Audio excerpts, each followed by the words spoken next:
Thank you all for coming. Thank you for inviting me, Moshe Gapel and his wonderful team here at the Kohelet. This is an extremely important and fateful moment in the history of Israel and the Jewish people. And I'd like to pick up from where Andrew left off, talking about the information war, or I would call it the way of Soviet, Russian, Chinese, and Iranian hybrid warfare.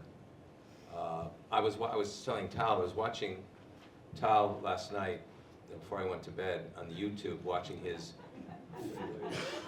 his fact-fueled, eloquent defense at the ICJ of Israel, and it reminded me of courses I had taken in the university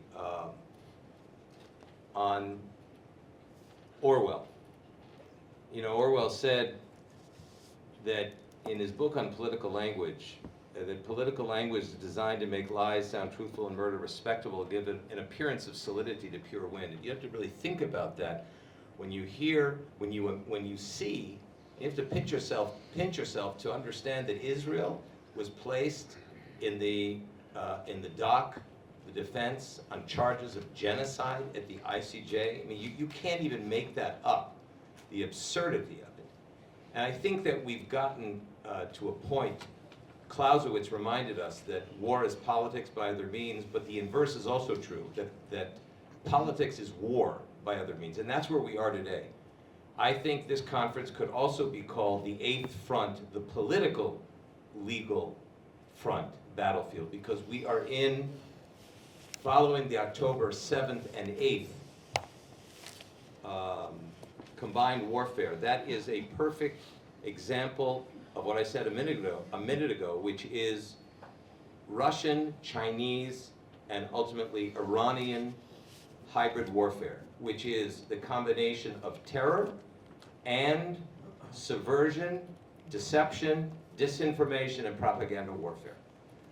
And the question that I ask myself, and I think we need to ask ourselves now, is what have we learned from this hybrid warfare total assault, as the Chinese would say, total assault, societal assault, with the absolute systematic, strategic goal of uprooting, undermining, isolating, and ultimately destroying Israel as the nation state of the Jewish people, removing it from the map, the community of nations, and nothing less.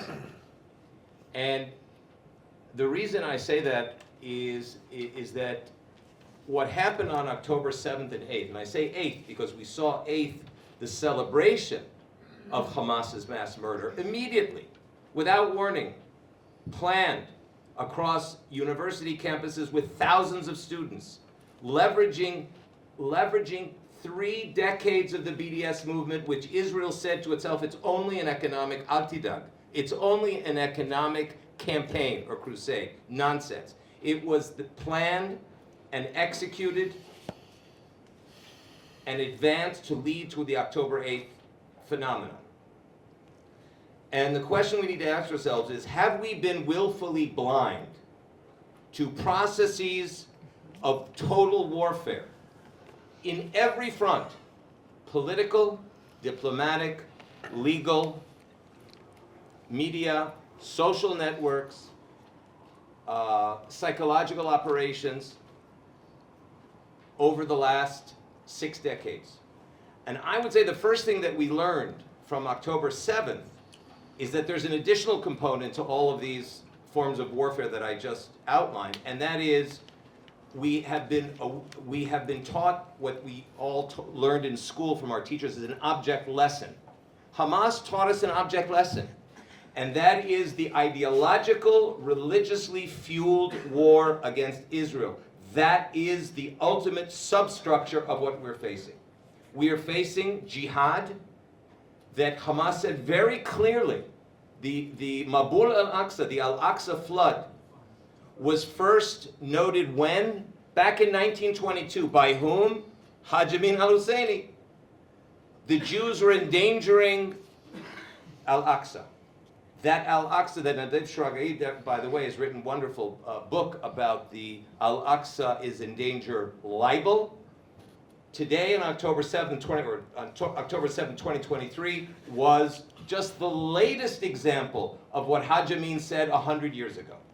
And it was the latest example of the Al-Aqsa Intifada, 2000, Yasser Arafat, who for decades had used Al-Aqsa as the rallying cry to try to uproot Israel's existence in the Middle East. Total warfare, not political, not a political problem, not a territorial issue, but total warfare to uproot Israel's existence. Now, just as an example, if we want to take a microcosm of what happened, or the October 8th phenomenon, we go to the United Nations. The United Nations, founded in response to and in service of the prevention of crimes against humanity, became complicit in crimes against humanity. That is, the UN today is on trial. We are putting the UN on trial today.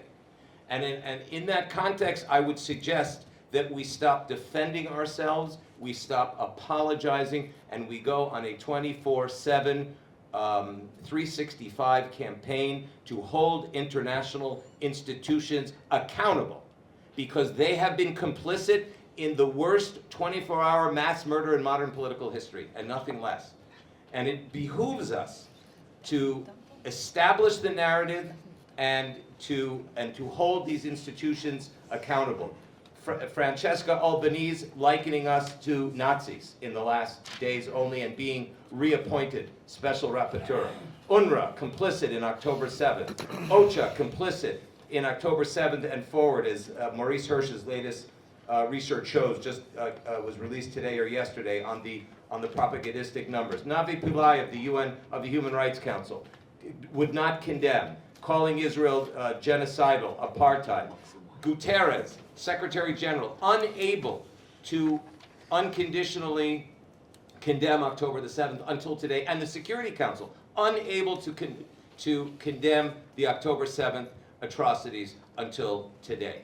That is why we must place the UN on trial, and I hope that the counter lawfare experts that we have here, which is really like the Sayed Matkal of international law, will take that, will take upon them that extraordinary challenge. Now, I have just a couple of minutes left. I want to create. 1 minute left. I have 1 minute left. Okay, so let me say, there are two very important additional points. We did not take seriously enough the Soviet resolution UNGA 3379, Zionism is racism, back in 1975. That still lives with us today. It exploded on October 7th.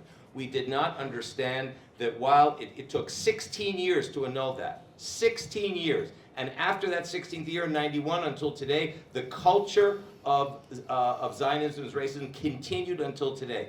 Israel has been Nazified, has been racialized, which Arafat did in the 70s, has been called colonial and imperialistic, has then been again Nazified by the Palestinian Authority, genocide, and now the usurper of one of Islam's third holiest site. So if Israel really has no isness, Israel has no essence, has no moral essence, that is why it is open hunting season across the globe on Israel. Now, remedies. Just one last 30 seconds. It'll come on account of your 4 minutes afterwards. Okay, that's good. Okay. Do you take credit cards? Remedies.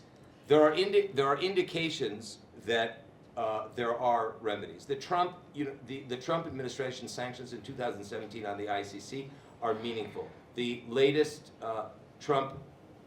the administration sanctions on the ICC are meaningful. They set a standard.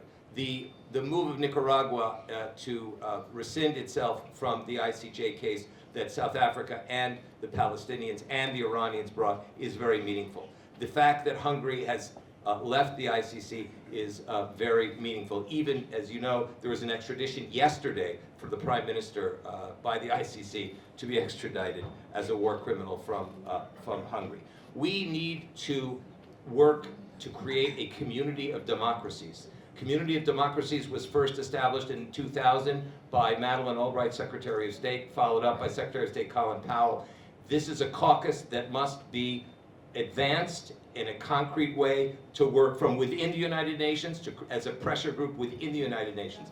It also must work from without the United Nations on issues of international security against international terrorism. The UN must be with American leadership. American leadership is critical on this. Designate the Hamas as an international terror organization the way Europe and the United States has done. Designate Hezbollah. Place great pressure on the Iranian regime for its declarations, its intention to murder a fellow member of the UN. Let's remember, Kissinger succeeded at the UN in threatening to pull out America from the UN. America pays 25% of the UN's budget. America can punish these international institutions and should do so. The time for taking the gloves off has come. We can no longer be defensive. We must be offensive every moment of every day. Our lives depend upon it, and the UN has already stated where its loyalties lie. We must be united in this fight and take the fight using lawfare as our greatest tool. Thank you.